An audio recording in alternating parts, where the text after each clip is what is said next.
Hey everybody, welcome back to another Chippa in the third person. Sorry I was radio silent from Thursday till yesterday. On this at least, I what's the word? I took a couple days off from work, so I wasn't driving anywhere. Um, so I hope you all managed to have some semblance of an okay few days. Um, it's been it's been an awful time in our country right now, but I'm so proud of the peaceful and angry people who are actually protesting the right thing, standing up right now for George Floyd. I'm a couple cities north of Boston. I watched in great pride as our citizens and everyone else who came in for the protests yesterday were peaceful and restrained, even though the words may not have been peaceful, because they shouldn't be. The altercations were not there. And late in the evening rolled around and something changed, and the news is going to do a plenty good job of showing you all of that today and through the week, just like all of these other cities across the United States that are standing up and saying enough is enough finally, even though the people that the protest is for have been screaming that for generations. But I don't want to focus on the negative side the world's going to look at it, because it's just not right.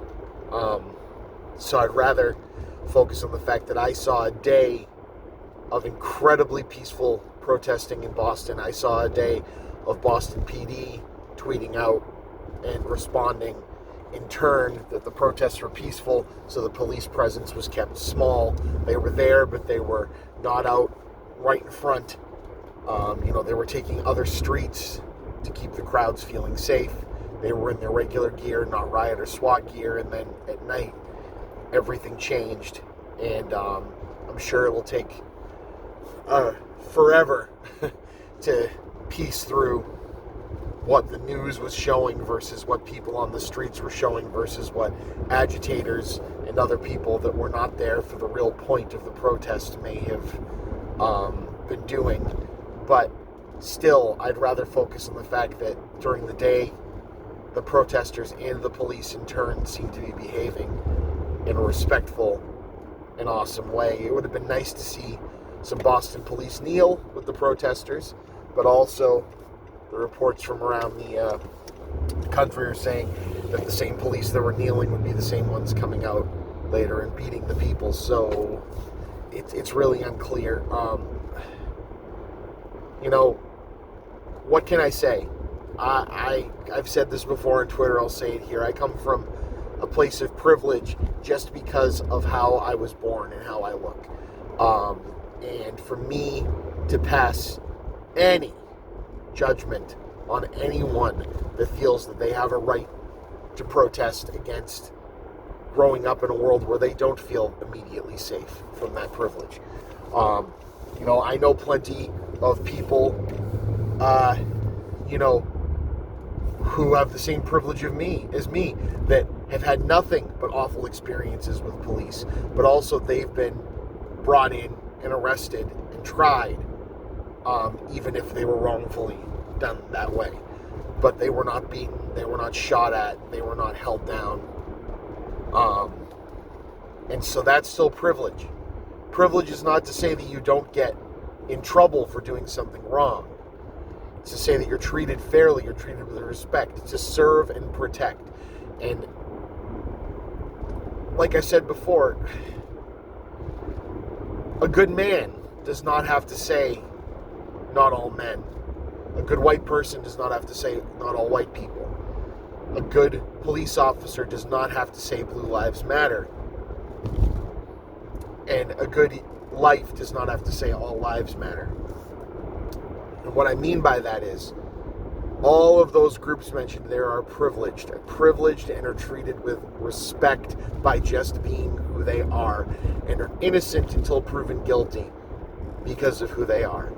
And these protests and these people saying Black Lives Matter are saying it because that group is not treated with the same privilege. They're not treated with the same immediate preconceived notion that they are not doing wrong and they are not innocent until proven guilty, and this has been shown. And for all of the police out there that are attempting to serve and protect while those around you are not, stand up to them. Do not stand on the sidelines. Do not be part of the problem.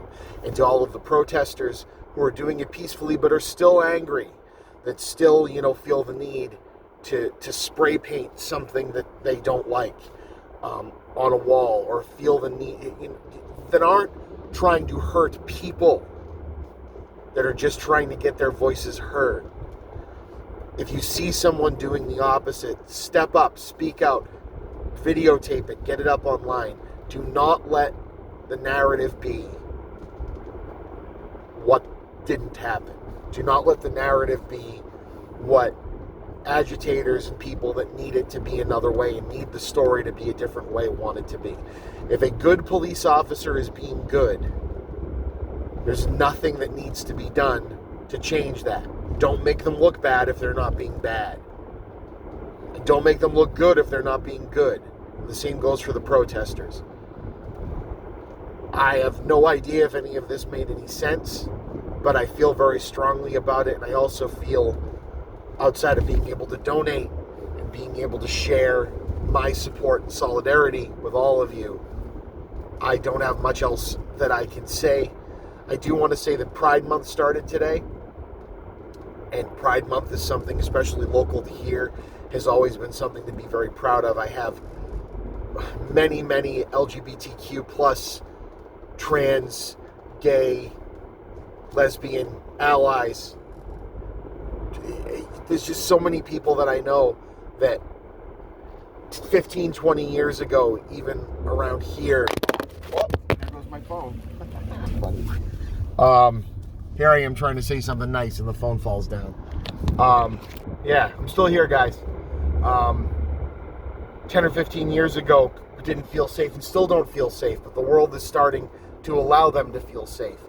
And the same should go for the black community. The same should go for any community that feels marginalized, legitimately marginalized, by generations and generations of the way the world is. And if Pride Month can't also be Black Lives Matter Month, can't also be the same level of acceptance for everyone, let's let it spill over. It doesn't just reset because the month switch is over. This is for all people that feel marginalized. This is for everyone. Let's raise them up. And for those of us that are just allies, let's raise them up and not just pretend that there isn't something to be mad about. Tonight at 8 p.m., I'm releasing an episode of Talkbuster. Kay Lynch from Salem Horror Fest. I'm the director of Salem Horror Fest. I had seen tweet about being a former Blockbuster employee, and I was like, oh, what a great way to talk about Salem Horror Fest on a show, but also talk with someone that comes from a background of working at Blockbuster Video. And so we got them on there, and it's going to be, it's a great episode. One, it's a great conversation about Blockbuster, and it's a great conversation about video rental. But Salem Horror Fest, at its core, and horror at its core, and the horror community at its core, has always been political. So for those of you that are fans of my show, I don't avoid being political. It's just not the entertainment that I try to bring to you. But when something needs to be said, I say it. And Kay comes on the show. We talk about Blockbuster, but we also talk about the Salem Horror Fest. The Salem Horror Fest was almost shut down because they're outspoken against the Trump administration. They're outspoken against fascism. They're outspoken against anti-Black Lives Matter, anti-LGBTQ+. They're anyone that is against just common human decency, they are against. And people come onto their page and attack the Salem Horror Fest for talking about these things.